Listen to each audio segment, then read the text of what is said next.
Welcome to Bragg About Business, sponsored by Cowboy Trail Brewery. Cheers to the West. This week, we're going to shred the gnar with Jeff Woodgate of Alberta 66 Mountain Biking. Jeff and his wife Laura Mislin have built a highly successful mountain biking company, offering both private and group mountain biking lessons, as well as shuttling services on Moose Mountain and throughout K-Country. Jeff walks us through how the business has evolved by listening to their customers in order to curate the services they provide. I learned a lot about this type of business, and I'm sure you will too. Enjoy.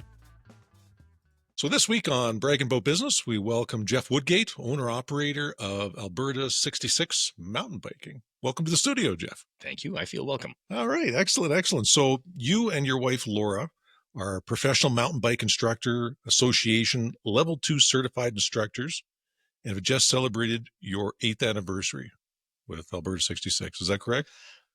No, we celebrated our 8th anniversary with each other. Oh. All right. We celebrated our 8th wedding anniversary the other day. Congratulations on that. Yeah, and thank you. Alberta 66 is a little bit younger than that. Okay. 2017. 2017. Yeah. All right. And so you've really become a staple in the community over the last few years. You may not have a storefront in the mall, but you're one of the most active businesses. We are in recognizable. Bragg. Yeah, we certainly have been very fortunate to have a broad customer base that does include a lot of people from Bragg Creek, and have been able to work with a lot of the local businesses as well. Excellent. Excellent. And you have a sterling 5-star rating on Google. Yeah. How have you managed that over the years? I don't know. No, I'm primarily a customer service person, and well, that explains it then. We try and make sure that our customers are happy, and luckily we've driven enough folks to be effusive in their expression of this. Yeah, that's good. That's good. So we're going to talk about the company, but yourself and Laura, how did you guys end up out in Bragg Creek? So we run a mountain biking business. This is where the mountain biking for the greater Calgary area takes place. And so we were living in the west side of Calgary as we set up the business, and continued to do so for living in the west side of Calgary for, I think, 2 years after having set up the business. Okay. And there came a point where I was traveling out to this area every day. Yeah. And sometimes twice a day, depending on what things need to be done. Exactly. And so we decided that Bragg Creek was where we needed to live as well. And so we made efforts to make that come to fruition. Yeah, it's awesome out here, isn't it? It really is. We haven't regretted any element. Moving out here, we thought we were going to miss, because we tended to go to live music events and go to our favorite dive bars in the evening and that sort of thing. And we're like, we're going to miss that. And we moved out here, and it turns out we didn't. So it might have been that we're just at that point in our lives where we're ready to make a little transition to a quieter lifestyle. That said, we're at the Powderhorn this week. I think I've been there every night.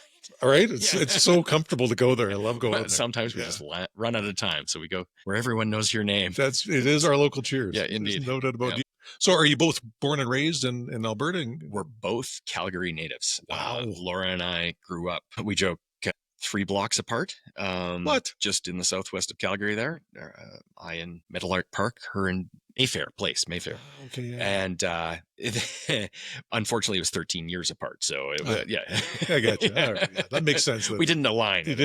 I may have sold her shoes at the Foot Locker in Chinook Center when she was going to grade 6 or something. Right on. So, but you guys have been mountain biking now for yourself for a long time. Yeah. Started in the late 90s.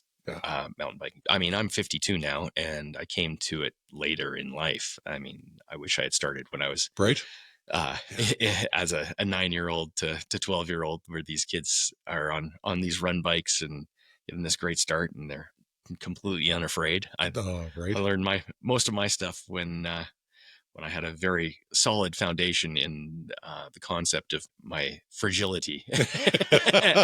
And so that's always covered my learning process. But yes, been riding bikes for a long time. And you and mountain biking kind of brought you and Laura together too. For sure. Yeah. And we met through mountain biking and riding groups. And that's our sort of mountain biking is kind of our entire life. We've made it's now a career for me, and it's what we do for most of our vacations as well.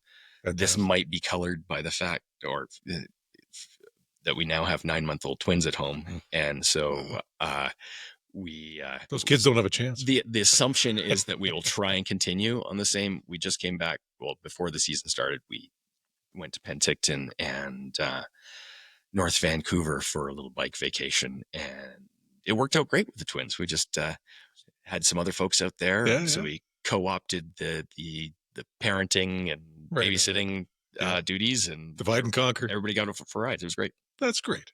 That is awesome. That's awesome. So you set up the business in 2017. What was that whole process like? Moving to Bragg Creek and getting the business started. It was so the business started and was rolling by the time we came to Bragg Creek in 2019. I should preface this by saying that it was primarily Laura who drove the establishment of Alberta 66 as a business. I had been running a ride group, just a casual friends ride group, since the mid-2000s that had started as just an email list and then graduated to a Facebook page, as things did at the time. And it grew to some size, but we were always just an informal ride night once a week. That was our earliest association with the Powderhorn, as we'd show up in there. Bring the group in. En masse. Yeah. And it was called Alberta 66, but it was by no means a business. And Laura decided to take a little bit of a sabbatical from her engineering job in late 2016. And she was looking for entrepreneurial ideas, and she struck upon this as an idea. So I will confess, was a little bit reluctant because I've always had jobs, and jobs are great and they are a means to an end. Right. And, but I was a little bit reluctant around the concept of turning what we love to do into a job. And sometimes that can crush passions. Indeed. Because I've never been enthusiastic about the jobs that I've had. And so I'm will mountain bike be rendered under that category? And it turns out no. So she was right. My enthusiasm for the sport has not waned, even though we're this many years into having the business. So she set it up, dragged me kicking and screaming along with it. And her process, she's just a process-oriented person, being an engineer. And so, she figured out all that helps certifications and registrations and permitting, of which there is many. Is that right? And then we have a shuttling business. So she figured out all the elements of that needed to be sorted out. And to her credit, she waded through what I would describe as insurmountable red tape, no doubt, and came out the other side with a viable business. Excellent. So no regrets then? No, I mean, she's since moved on. No, so in a way she has. She was the primary runner of the business for 2017 and 2018, and then she had another entrepreneurial thing that she wanted to serial entrepreneur delve into, and so she said, "Well, I was laid off of the position sales job that I had in late 2018."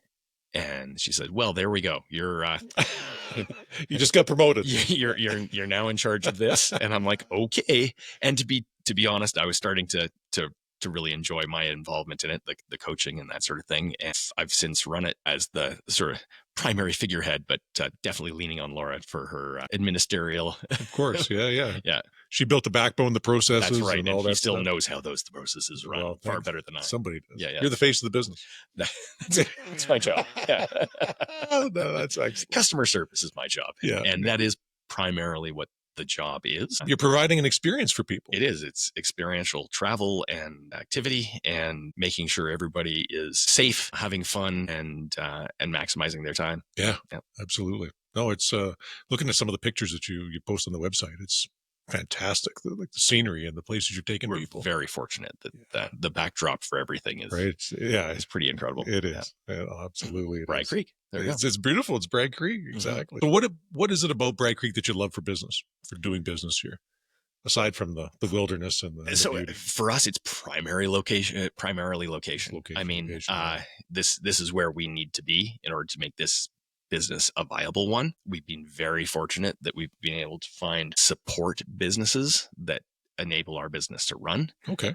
I'm sure we can talk about those later on in the conversation. Sure. Really, our business could be run remotely if it were not for the necessity to have a location to actually ride bicycles. Totally. Yeah. So yeah, the people are wonderful. We as individuals love living here. You're not the only mountain biking tour company that operates in kind of West Bragg either. No, touring wise, the good folks at Outbound Elements, who we have a great relationship with. That's great. On the lessons side, there are a number of competing entities that we all have that are not only do we have a great relationship with, they're also good customers of ours. Oh, excellent.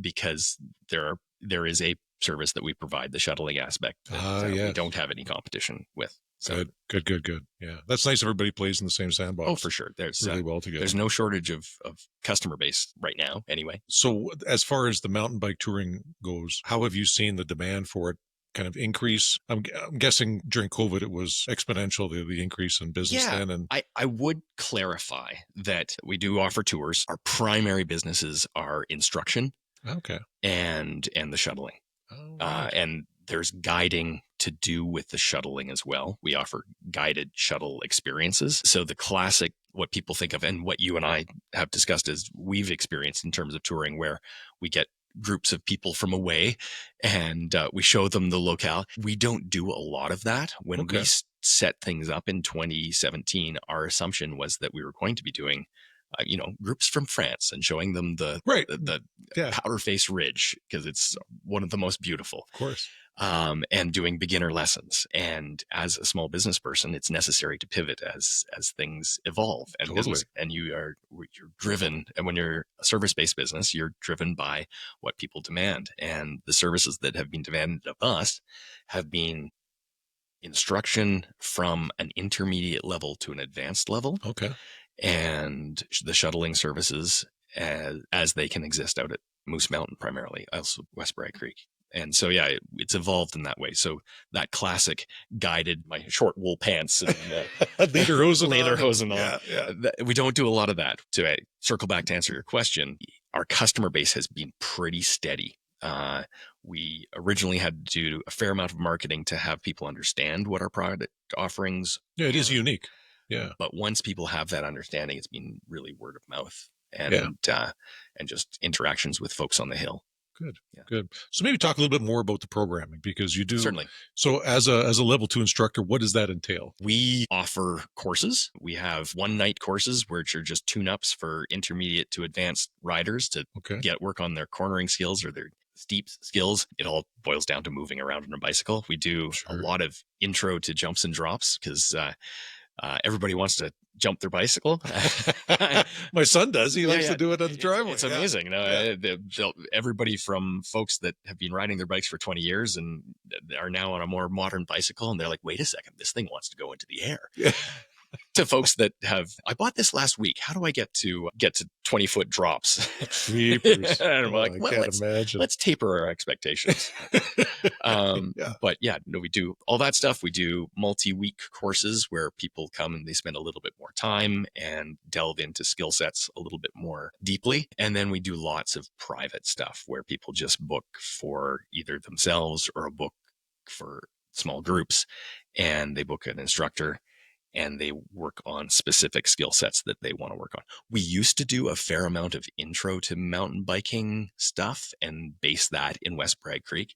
But again, you follow how these businesses evolve, and our association tends to be with the Moose Mountain bike trails, which are a little bit more gravity focused and can be a little bit more intimidating. Sure. And so gravity up or gravity down? Gravity down. Yeah. With gravity rather than resisting it. Yes. That's my preference. I mean, now that the Moose Mountain Bike Trail Society is really working hard to expand on their trail system, so that there's some really good climb trails out there now. So there are big loops that people can do. But certainly when we started, it was primarily a downhill focused zone. And so our instruction was primarily downhill focused. I'm not sure I'm all that keen to shift to an uphill focused instruction. It's a young man's game. That seems like a lot of work, game. But so that's how things have evolved. And so, those are the instruction stuff. And then the other product offerings are either people can rent our vans and a driver essentially a taxi service to shuttle their group of up to 14 people at a time. Well, I guess you can do multiple vans. Up and down the mountain for a prescribed length of time. And that's now catching on as a corporate thing. Yeah, I guess team building events. Team building. I mean, we don't recommend it for folks that are not familiar with mountain biking because it's also... You could get a mixed bag of people. Indeed. Yeah, I can see that. But corporate Calgary is now where you used to go into an office and you'd see people gathering around the cooler talking about their golf games on the weekend. It's a lot of it are people talking about mountain biking. Yeah, I mean, you see every car that comes into Bragg on the weekends got a bike on the back. It is. It's a huge sport, and so drawing from that customer base, we can really fill the vans. So it seems like later in the season, August, September, is when the corporations start to really ramp up their involvement. And so there's anecdotally, there was a day last year where I had lawyers on one day, dentists on another, insurance people on another day. And then I think I had a combined day when I had firefighters and nurses. Wow. Separate bookings. And it was, just people have started to figure out that it's an option that doesn't have to be a golf tournament. Right. Because not everybody wants to drive around the golf cart. No, indeed. It's a great sport, but it's not my sport. And there's a lot of people that are on the same channel. 100%. Yeah. So that's one part of our shuttling business. The other part is we offer shuttle days, and that's a book a seat kind of thing, more of an experience. And so we run them on Fridays, Saturdays, and Sundays, alternating between green, blue, and black ratings, much like ski trail ratings. So green being the easiest, black being the most difficult. And then people meet up with a guide at an allotted time and having purchased an individual seat. And the guide then takes them on essentially a tour of the mountain, hitting trails that are appropriate to the level that they've selected. That's the closest we offer to what people are sort of mountain bikers are used to as a shuttle service, where if you go to most areas, you'll have a punch card or you can pay your $5 and they'll take you up the hill and then you ride down and then you can choose to hop on again. We don't have that because of the lay of the land out there. Sure. Spread out. So there's myriad of different drop-offs and pickup points, and so if distances and if you had a bunch of people from out of town that you're dropping off somewhere, you'd never see them again. That's right. You'd be on the news.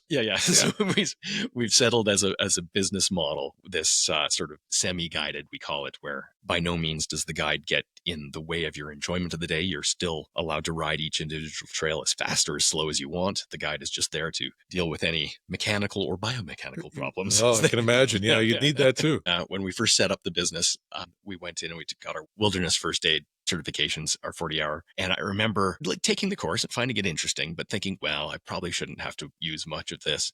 Then 3 years later, when I went to recertify, I had anecdotes for almost everything. No kidding. Yeah. Well, and I'm like, how do you sling an upper humerus again? I did that wrong last week. And unfortunately, mountain biking is undeniably, especially gravity, is undeniably a dangerous sport. And we have had our fair share of incidents that we have to deal with. But it's nice you have the qualifications, though. Very fortunate to keep people safe and look after them. We take pride in having staff. They're calm and level-headed, and we have a very well-rounded emergency process. Yeah. And we talk about safety, and we talk about making good decisions, and we talk about all the things, so that we've definitely talked about it. That's right. Yes. And sign here, please. Yes, indeed. And there's a waiver in place. Any wildlife encounters? All the time. Yeah. But nothing negative. Nothing negative. No, I mean, well, so most recent was last Friday's shuttle day. It was a black shuttle day. We were coming down a trail called T-Dub. I was riding at the back of the trail. I was guiding that group. Most of the group was ahead of me. Well, all the group was ahead of me. I was with one person that we were working our way down a more difficult section. And I came around the corner and there was the rest of my group where I wasn't expecting to find them. And I'm like, at first I thought there's an injury here. Sure. Yeah. And so I went into command presence mode and made sure. But then I realized that one of the people had their bear spray out. And there was a lovely, well-known cinnamon sow with her 3 cubs. Oh boy. The 3 cubs had been treed on one side by some faster members of the group who had since gone by. And I had 6 folks gathered there, some of whom it was they had not had as many bear encounters. So they were a little bit. Yeah, they were curious. Their interest was piqued. And so, yeah, no, it's part of the job. So I just put myself between Bear and them, chatted with Cinnamon there and said, we're cool to go by, and then made sure everybody was moving by me. Yeah. I think she was secretly pleased that her 3 cubs had been freed. Well, it's probably the best case scenario. As a father of twins, having a little break. Exactly. No, it was without serious incident, and we've been very fortunate. That's excellent. All the wildlife encounters have been similar anecdotes. So when it comes to the programming, then is it? I'm guessing it's primarily adult based, or do you have some younger people come in too? Our shuttle days that seat sale, we do have youths. I think on the green days, accompanied youths can be 7 to 12, as long as their skill set matches up with what we're going to be riding, and that can be discussed. And then for the blue days, I think 13 to 17, and they can be either accompanied or not based on experience level. And then black, same thing, just if they have the experience. There's kids that are 10 years old can outride me any day. Of course, we just examine the skill set and make good decisions based on that. We don't, for any of our courses, the private stuff, we're fine with instructing kids. Any of our courses preset are all adult stuff, and we stick to adults only on that, mostly because the learning technique or the teaching practices associated with these sort of very physical things are very different for adults to kids. Of course. Like, I mean, if I'm teaching adults to jump than their bicycles, then it's primarily an exercise in adult anxiety mitigation. No doubt. Yeah. Because I mean, adults, you try something. If it doesn't go well, you'll probably never try it again, or at least take a good solid year off and before you talk yourself back into it. Yeah. Whereas a kid, they'll dust themselves off and they'll get back at it. Like, again. Well, that still looks cool. I still want to do it. Yeah. I mean, anybody that's taken lessons with me will have heard this ad nauseum, but our teaching technique for demonstrating things to adults is to make it look safe and achievable. And for kids, is it cool and worthwhile? Right. Yeah. And never do they mix, really. No, exactly. So having a kid in one of the adults courses, they're generally bored. Why is this man talking so much and saying so many of the things? Yeah. Why don't you just jump your bike? And the opposite being true in the other direction. So we have in the past experimented with having youth camps as well. They were very successful from a selling out point of view, and we really didn't have too much in the way of injuries, but we had a hard time getting the right crowd for that environment. Oh, okay. When we advertised publicly, you would have folks that said, well, my child likes riding a bicycle. Mm-hmm. I'm going to put them in this camp as an option. And unfortunately, it's necessary to vet people down to previous mountain biking experiences, because even our easy stuff out there is not particularly easy. Riding on a paved road versus a trail. Yeah. Well, even just, trail riding is significantly different in terms of the skill set. And so we now have settled on keeping our kids programming to private, where folks bring their own groups, and then we set up whatever they need in terms of instruction, supervision. Sure. First aid, shuttling, first aid. Yeah. How to contact mom and dad real quick. Yes. We now are quite comfortable with running those private things, and we'll do. Yeah, I think we've got 4 of them over the summer right now that range from entire weeks where we're driving kids in and out from the city every day to kids are now just getting dropped off, and they do 2 hours every Monday morning. It's awesome. Yeah. Kind of thing. Yeah. We're pretty versatile in that. Yeah. That's great. So it's, I can understand that. You have to know the audience and kind of cater to them. Yeah. And that's that necessity as a business owner to evolve. Yeah. Right? Yeah. Of course. Yeah, exactly. There was also an anxiety level that Laura was experiencing when other people's children were hurting themselves a little bit. Oh, yeah. You feel bad a little bit. You do. Well, she felt very bad. As somebody who has raised a child, I'm like, oh, they're going to be okay. Yeah. It's character building. Whereas the child never has that mind frame mindset when they've hurt themselves. They're like, this is the end of the world. That's especially if they've been coddled their life. In life. Yeah. Well, and usually they bounce back fairly quickly, course, but that process can be difficult to watch if you're not accustomed to watching it. Yeah, Laura was not accustomed to watching it. It was funny. I was out when we were biking on the side of the road trail at the West Bragg on the weekend. My wife was riding in the front. My son was in the middle, and I'm behind him, so I'm kind of watching him. And there was that CF-18 intercepting. So we were both looking up, right? And we come to one of those posts in the middle of the trail. And we're just slowly coasting at this point. And so I'm watching where we're going. We just come across the road, and I'm watching him, right? And we've warned him a couple times. Be careful. Look what in front of you. Eyes in front. Don't look down. Look at where you're going. And if he didn't just coast right into that post, he tipped right over. Sometimes you just have to watch it. I could have said something like, no, he's going to learn a lesson here. The speed looks appropriate. Exactly. Just let him go. Just let him go. To hear that little ding. And that was it. Yeah. You have no problem working with children and all ages. I've worked with 80-year-olds as well. Is that right? But we definitely try and segment the offerings to be targeted to the appropriate age group. Yeah, that makes sense. So from what I understand, you also had some experience doing some competitive mountain biking as well. I come from, I'm not sure competitive is the right word. I've been involved in a lot of races, and all racing is attitude driven. And if I'm there for a social reason and for the enjoyment of the experience, then I suppose I am racing. Only with yourself, though. Yeah, but my competitiveness is fairly low as an individual. There's a type of race in mountain biking called an enduro race, where generally larger days, untimed climbs and timed descents. Okay. Which kind of mirrors how we ride anyway. I kind of like the sound of fun. Yeah. So we tend to leisurely work our way up to the top of something and then throw ourselves down with much enthusiasm. So when this came up as a racing option, we were fairly early adopters, and it was early in Laura's and my relationship when that actually came as a racing option to North America. So we sort of got into it together, and we found travel. We did a number of them across Western Canada. And then we started doing multi-day enduro races and found that those as experiential travel things internationally were a good fit for us. That would be fantastic. And so with mountain biking, if you have a guided ride, and we are guides, so this is speaking from a position of love. If you're with a group, you have to, as a guide, make sure that everybody in that group, regardless of skill level, is having a good time. Yeah. That means the people with a top level skill level are having an okay time, and the people with the bottom level skill level are having an okay time. The people in the middle are having a great time. And we had built ourselves up to the point where in most of those guided situations, we were of the top level skill. We certainly are not incredible mountain bikers, but we were good, very good mountain bikers. And so we found that the guided experiences were a little bit lackluster.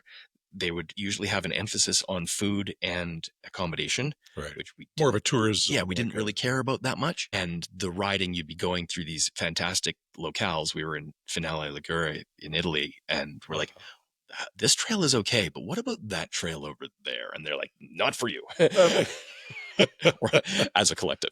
And so we happened upon these multi-day enduro events, and they were a different animal in as much as they were closed courses with medical support. You were trucked. The accommodation was Spartan, to say the least, often pup tents on a beach somewhere. Yeah. That's still cool. Yeah. And food was fantastic, plentiful, but just not perhaps as beautifully displayed as basic. I'm talking troughs here. Yeah.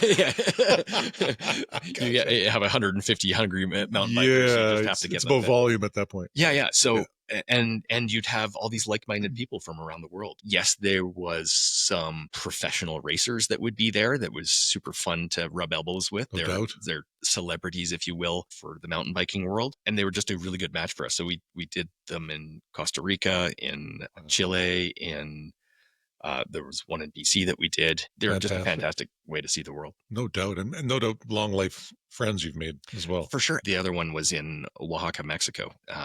And there were people that were at that Oaxaca one, that was the most recent one that we went to, that we had met at races 5 years previously on the other side of, well, not the other side of the world, but the other side of the equator, for sure. Yeah, exactly. Yeah. Oh, that's just, you meet all these people you'd never otherwise meet. Indeed. Yeah, I know. Yeah. Very fortunate. Yeah. It made the world yet smaller. Yeah. No, exactly. And so we really enjoyed that as a way of traveling. That particular way may not be compatible with having the twins at home. We'll see. Wait for a couple of years. They'll be on gliders. And... Yeah. So yeah, getting back to Bragg Creek and the business. Oh yeah, right. We'll get back to. I could talk about this stuff all day, traveling and whatnot. That'd be awesome. So what particular challenges have you overcome in the business, on the business side of things? Yeah, we've been very fortunate. We haven't thrown a lot of Hail Mary passes, and so just having a fairly measured approach to how we expand, we're very, very fortunate. Not a lot of missteps. That's excellent. Yeah. We didn't know, for example, how much of an expense van maintenance would be. Vehicular maintenance is a major. So these vans are going off road too? I don't know if you've ever driven up the Moose Mountain Road. Not. So it's an experience. Is it? Yeah. It's currently better because they've done more grading this season than they have. I'm guessing it's a logging road or something. It was originally a access road for a Shell natural gas station at the top.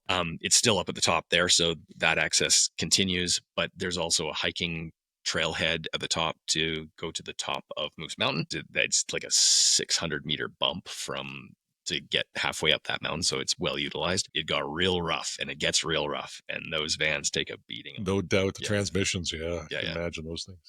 Yeah, things just fall off. Yeah, I get it. I get it. What's your proudest business moment so far? Business moment? My proudest moment associated with the business was when I had some regular customers. It was when I was sort of taking on a bigger role within the business. I had somebody give me a gift certificate that was a customer, and it had a nice note about me being their favorite teacher that they had ever had. Yeah, it was just a really nice note. And it was a point where I recognized that I had transitioned careers from being a communicator that always had a sales transaction sort of muddling the relationship to somebody that was now imparting knowledge to people that they were really keen to receive and that they believed in, and it was changing their lives in a way, and in as much as what they liked to do for recreation was being altered and improved. And it was a motive of realization where I was like, I'm doing something here. Yeah, you're impactful in somebody's life. Yeah, indeed. I was being impactful in somebody's life. And so for me personally, that was big breakthrough moment for me. That said, the business itself has just sort of grown steadily, and we're proud of it, and we're proud of the recognition that it has within the mountain biking community and now within the Bragg Creek community. Before the girls came along, it was our shining star in terms of what we'd created as a couple. Absolutely. Yeah. You should be very proud of it. We are very proud. Yeah, to have that validation too when you have that impact in somebody's life. It's pretty cool. It's pretty cool. Yeah. And when it's spontaneously coming back to you like that. And my previous life, I did do some instruction and teaching, but as a salesperson. So it was a tainted relationship for me.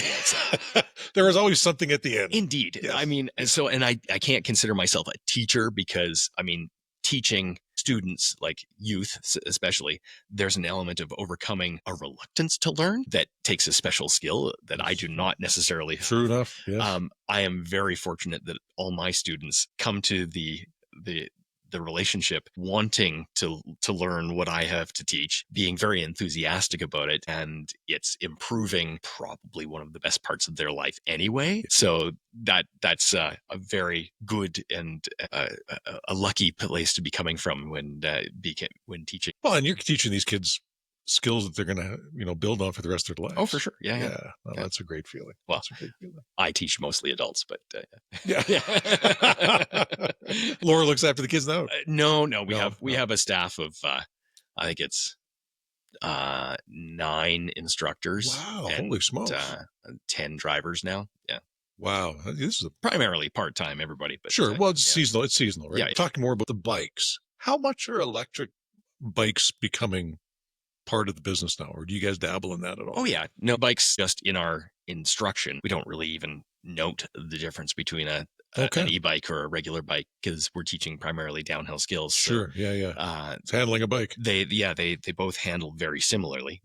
There's nuances to them, but it doesn't really affect them at all. Okay. Yeah, we have people with e-bikes as their primary and only bikes, and they'll be on our shuttle days as well. All right.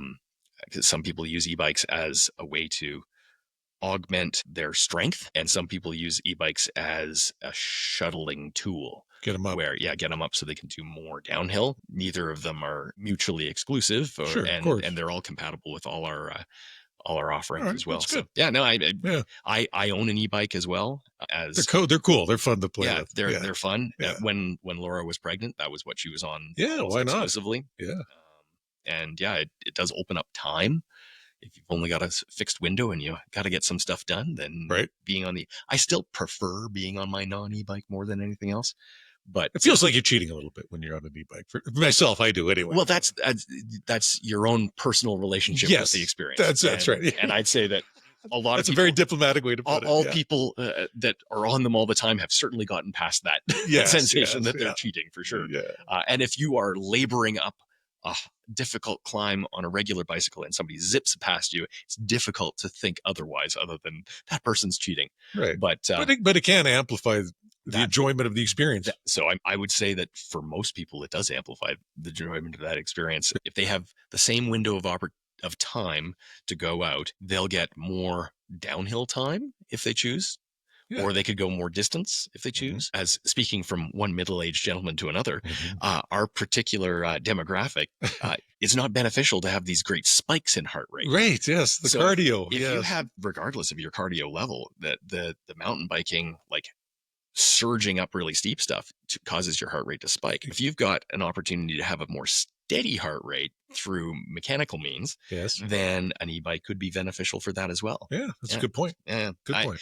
But it comes down to fun for me, and I still have more fun on my regular bike than on my e-bike. Yeah, I remember the first time I was on an e-bike, I was in with a customer in Alaska, and he gave me and my buddy his homemade e-bikes. Yeah. And we just took him down, we're in Anchorage, and so we just took him down a side street just to try them out, right?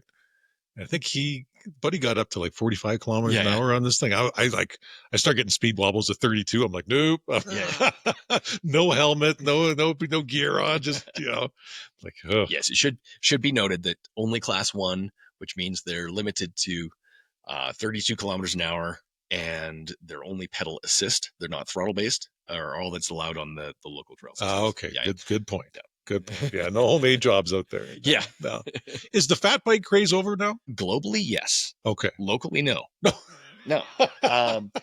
Fat bikes were an interesting thing, or are an interesting thing. It's like riding a couch. Yeah, it's great for certain snow conditions, and it definitely spreads the spectrum of conditions that you can ride on. That said, those conditions are primarily snow, and so that limits it down to snow areas of the world. Yeah. And then it further limits it to places with fairly consistent snowpack, which we don't have here. It can be very localized in terms of where fat biking works long term. I first got a fat bike in 2015, thinking this is going to be my winter sport, because I was getting out of backcountry skiing at that time. And at the time, it was like so far removed from the experience I had mountain biking that I'm like, this is not for me. I got back into backcountry skiing, which is what Laura was into. Yeah. Started getting back into it in 2019 during COVID, or 2020 during COVID, I should say, by tempering my expectations and putting it sort of akin to cross-country skiing in terms of the level of thrill, if you will, that could be expected. Yeah. Sometimes there's thrills, but generally speaking, it is a more sedate activity. Right. I use it as my way to get back in shape over winter, because as much as I'm on my bike every day through the summer, I don't actually ride it that much for long rides. Sure. Yeah. You're mostly just yelling at people. That's exactly it. My lung capacity is way up. That is excellent. So what's something that you wish your customers knew about your business? I wish there was a way to instantly communicate all our product offerings and the nuances of them, how they differ from everywhere else in the world instantly. But unfortunately, they're different enough that it involves a conversation. But those conversations are a great way to get to know people and establish the beginnings of relationships. Because our vans are out on the mountain every day, essentially, they're our biggest source of visual advertising. So you'll have folks just come up to the van and talk to the driver. How do I get on this van? How do I get a ride up? And so Often the quick answer is you can't, because we don't offer a sort of on-demand service as you go on-demand service. Yeah. They're usually there driving a private group. So yeah, having those conversations and training our drivers to say, okay, this is how it does work. This is where you can find the information on the website, which you kindly pointed out has so much information. It does, tons. And yeah, having those conversations are just an opportunity, really. I don't think there's any particular misconceptions about our business. I will say that people that come to us for instruction are often surprised that we offer shuttling stuff. Okay. People that come to us for shuttling are often surprised that we offer instruction, because they're generally at different points in their mountain biking career journey. Yeah, that's a good word. Actually, the offerings are very related. So usually if we get a customer in from one side, they end up being a customer on the other side as well. Shuttling folks, because they're being guided, it's a great opportunity for us to demonstrate the skills that our guides, who are also instructors, have and are able to impart. They'll just throw out a quick tip if somebody's struggling with something, and they're like, do you offer instruction? Yes, we do. Here we go. This is how you can acquire said. And then if we're doing lessons, we often incorporate a shuttle uplift for some of our lessons, and people go, oh, can we book these, or how do we get on these? And so some of those folks become very regular customers for those shuttle days. Excellent.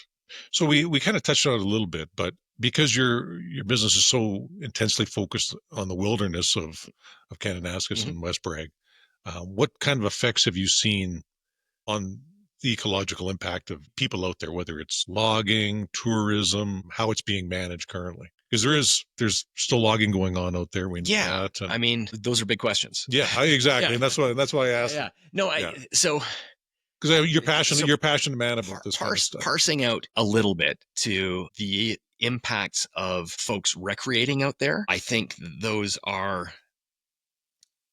they're there, but they're being managed well. Each of the different forms of recreation. We've got hiking. We're not going to be able to name them all. Hiking, biking, kayaking, horseback riding. There's the McLean Creek off-road highway use. There's mushroom pickers. There's llama packers. There's Did you say llama packers? There's llama packers. Yeah. That's another business that you need to talk to. Wow. Yeah. And so shout out to Base Camp. So all those folks are recreating out there. They're all interacting well and sharing the space very well. I think that it is beneficial to have certain forms of recreation, such as mountain biking, to be a little bit more localized in terms that's easily accomplished through the development of a trail system. Which you're actively involved in as well. I am actively involved with. I think that if we had road trails being developed everywhere, and a huge influx of folks coming in, that it would become problematic and there would be conflicts. But having set areas to go to, so Moose Mountain Bike Trail Society and Bragg Creek Trails both work with the government to establish trail systems and expand in a measured and appropriate way and accommodate all those folks that need to use them. So I think that recreation out there is well managed. It's an ever evolving process, and that I'm fortunate to be involved with. That said, if we look at the entirety of stakeholder use out there, the one that I would say is glaring in terms of its effect on things would be logging. I am not anti-logging by any stretch. I just think that if we've got targeted areas where we're trying to put recreation to minimize effects elsewhere, that those small targeted areas should probably be looked at in terms of their value, both soft and hard, in terms of their usage, their primary locations for those forms of recreation for the greater Calgary area, which is north of 2 million people now. Yeah, exactly. And so having logging in those areas is questionable to me. And to be honest, I think it's questionable to the logging companies as well. And so the logging plans that are currently in place for those zones are tiny. There's an individual map for the one that overlays the Moose Mountain Bike Trails area, and an individual map for the one that overlays the Bragg Creek Trails Association area. And all the other logging maps that they have are these vast wilderness areas. So it seems to me that they're perfectly aware that these are hot button zones, and that further negotiate. So I think that at this point, it would be necessary for somebody in government to now note the value. The current government is doing its job in representing industry as they see it from a high level, but I think that they need to take a little bit closer to what industries are actually benefiting from that localized zone. Right. Because, I mean, there's me, I'm a tiny part of it, but all of Bragg Creek's businesses, I think, definitely benefit from that zone. Plus all the mountain biking associated businesses, horseback riding associated businesses that are in the greater Calgary area as well. And I think that those dollars, and I'm not talking about the soft values of recreation, because that's a whole other conversation. Of course. And yes, absolutely recognized by, but all those hard value, like dollar sign benefits, I think they far outvalue any stumpage fees and tax collection that could be taken from what those small maps are going to garner. Right. I think that somebody in government needs to take a quick look, because that's all it'll take, is a cursory glance as to how valuable those zones are for the recreationalists, and then just measure that against what they're going to be getting for dollar signs. And I bet you that there are people within the logging industry that would gladly have those conversations, because the amount of mitigation that the logging company has had to do to accommodate the trails, which they've been very good to work with. Also, the quality of wood that is found, especially in the most mountainside, I don't think there's a lot of profitability there. Interesting. Yeah. So I think that they would gladly take a swap if it was offered to them. No doubt. Yeah. So what do you think the answer is? I think that, unfortunately, unless somebody takes a look, the shouting has been done, and it will continue to be done. The hue and cry from the voices, many, but I think somebody has to blink. At this point, I think that it's not going to come from government. I think West Fraser Timber has to go, hey guys, we sort of played this out as far as we could. This is now our card to play. We should probably look at doing something with this. I think West Fraser would rather play the card of trading out those logging zones, especially the Moose Mountain one. Well, they don't want bad publicity either. Yeah, it's an opportunity for West Fraser, if you ask me, that they probably are fully aware of, that they could come out socially ahead and probably fiscally ahead as well. Yeah. Because I'm sure that there's a more profitable option. No doubt. Yeah. There's a lot of wilderness out there that's not being inhabited by recreators. Indeed. Yeah. Or more lightly inhabited. And I mean, a hot button issue for Bragg Creek residents is fire mitigation. And those particular zones, maybe if we looked at them through the eye of fire mitigation, which not really currently doing, there would be a case for some reduction in volume in there, but yeah, there frankly isn't that much volume. Currently, they are diverse, mid-aged, blended forest of coniferous and deciduous trees, which any fire mitigation that we know now would make that a worse situation. Sure. Yeah. Well, it's definitely a complicated situation. It is. And it's a lot of stakeholders. Especially when people's houses are involved. Oof. Yeah, exactly. We both live in the woods. We both live in the woods, and on this side of the bridge, there's only one way out of town. Indeed. I'm on the other side of the bridge. Yeah, you're here. Peace, brother. We'll see what the rains bring this weekend. Yes. Cross our fingers. Getting back to the overall business now, what tips would you have for someone thinking of starting their business in Bragg? I don't fancy myself as somebody who is particularly business savvy. I bring to our business enthusiasm and a willingness to engage with people. Yeah. And so I think with any business that's primary. I think that some people have great ideas and then bring to their customer facing experience a sullen me against the world attitude. Right. And I know it's hard because you feel like it's you against the world. So just finding ways or partnerships, in our case, where you've got one person that's dealing with the hardship and one person that's facing the world with a sunny demeanor. All that overwhelming positivity. That's right. Yes. I'm infuriating. Yeah. That's awesome. Yeah. So you did talk about earlier, partnerships that you built up in the communities. Maybe you want to speak to that a little bit. No, for sure. We're very fortunate to have my two favorite businesses are Cat Automotive, as he was setting up, we were setting up. What are the all business buzzwords that are appropriate there? This symbiotic relationship. Synergy. Yes. Yeah. And so, we break a lot of things, and they've been wonderful in terms of fixing them. They're great over there. Accommodating us. And Evan and Amber have done wonderful things for us and continues to do. Currently, there's one of our vans in there leaking gas on their driveway.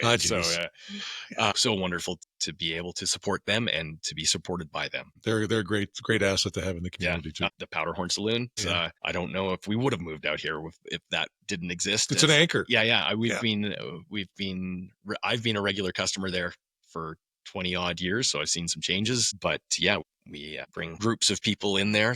There was a time when there was just the casual riding group where we'd show up and we'd be 20 plus strong every Thursday night, and the staff was so accommodating, and I'm sure we weren't easy to deal with. You guys were exhausted. You weren't getting rowdy, were you? No, they were. Wow.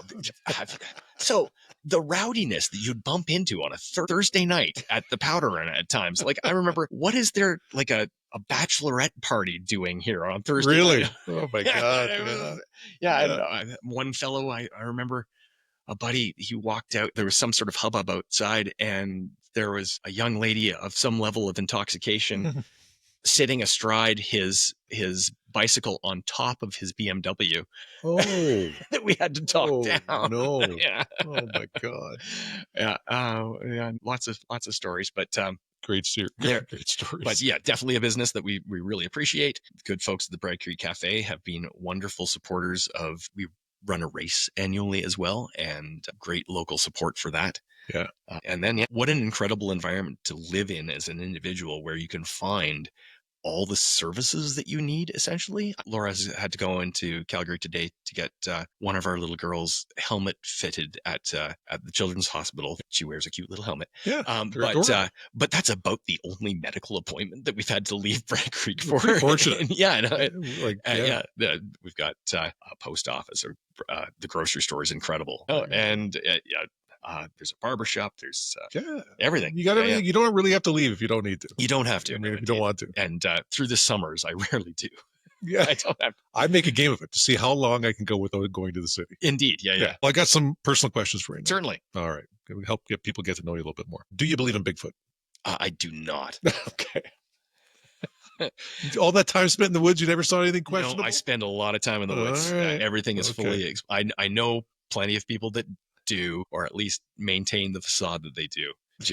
Entities of all sorts I don't believe in, right. But Bigfoot especially. Good to know who we're talking to. Absolutely. Yeah. What did you want to be when you grew up? Oh, that's a good one. I wanted to be an actor. Really? Yeah, I could see that. In high school, that was in the back of my mind what I always thought that I was going to work towards. Life changes, takes you in different directions. Right. I became a dad at the age of 21. And so I had to grow up real quick and find employment. And I ended up in retail sales, managing Foot Lockers for a while. No kidding. Then that took me through like wholesale sales, and then doing sales for IT companies was a long-term thing. And I dabbled in acting as I went through. Yeah. But it's not something I've done in a long time. But something I was keen on. Have you acted at the theater here? No, I have not. Oh, you should try it. Yeah, well, maybe one day. Yeah, Laura says I should, but that's a time commitment for. It is. Yeah. No, totally. What was your first job? I was escalators and information usher at the Stampede. Oh, yeah. I think that's probably a lot of native Calgarian kids' first job. And I remember I went in for the usher job, which is the one that they post and the most common one. But apparently I talked too much during the interview. And I got promoted. I think it was an extra $0.25 per hour to escalators and information, which involved putting a 14-year-old kid basically on the main onrush of people as they came through the door, wanting to know where to go. And then subsequently, the escalators part was in the grandstand at Stampede grounds. Yep. But the escalators only go in one direction. And so when everybody's coming into the building, they're going up. When everybody's leaving the building, they go down.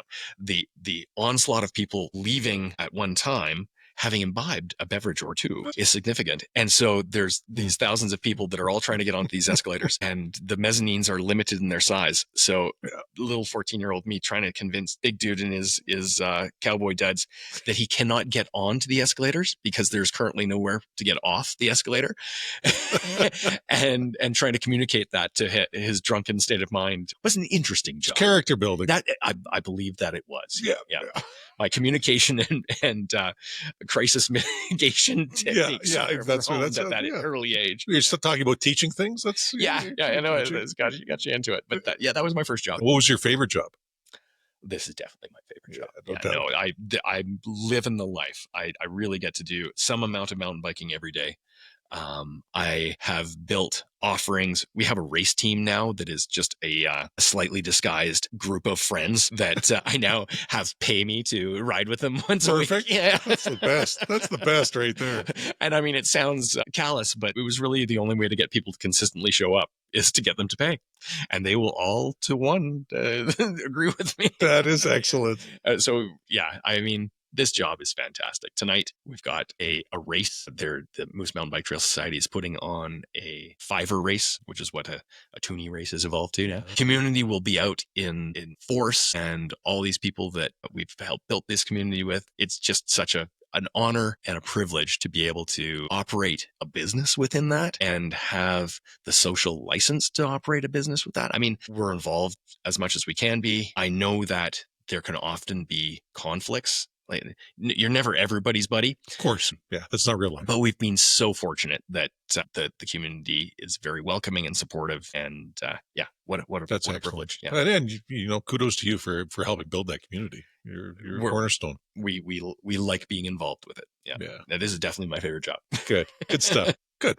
What was your favorite subject in school? Biology was the subject that I enjoyed the most. I think it was just the most interesting to me at the time. Yeah. I did as many drama things as I possibly could. Yeah. Back in the mid to late 80s, I went to high school in High River because my stepdad had been transferred down there. Okay. And I think I was the first male member of the drama club in some time. Hey, that's a good place to be. It was a good place to be. I was making smart decisions. That's right. So I really enjoyed that aspect of it. And I was very fortunate to have good teachers right the way through. Yeah. Excellent. Have you ever been fired? Yeah.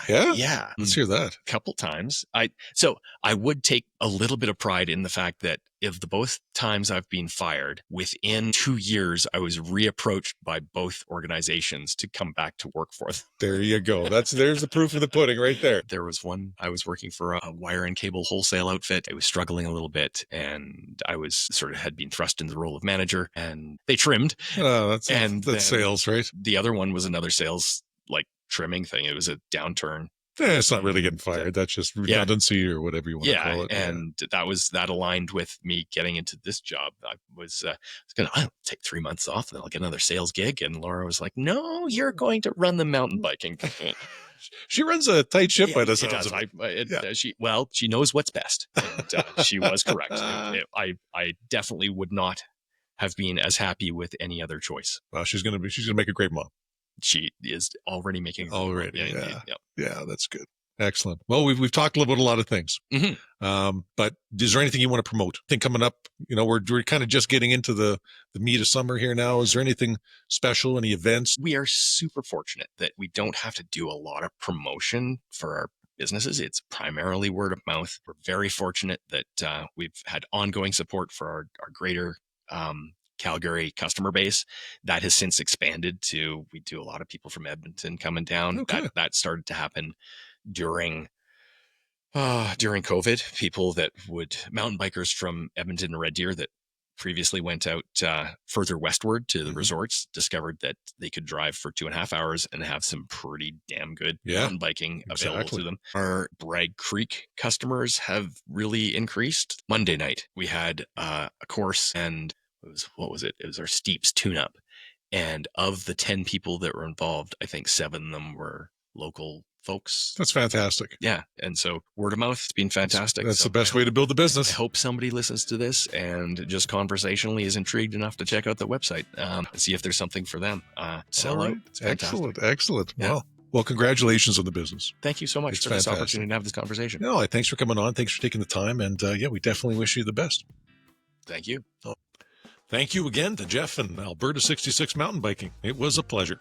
Be sure to check out Alberta 66's website. There is a ton of interesting information on there about biking, their complete service offerings, as well as cool videos of the experiences they provide. We have a busy summer ahead of us. We will be bringing you interviews with some well-known local businesses and a few surprises along the way too. Coming up in July is the 56th annual Bragg Creek Days, July 19th and 20th. There will be a parade, pancake breakfast, and live music. Support the local businesses by checking out the Hamlet-wide sidewalk sale on Sunday, too. Have a great week.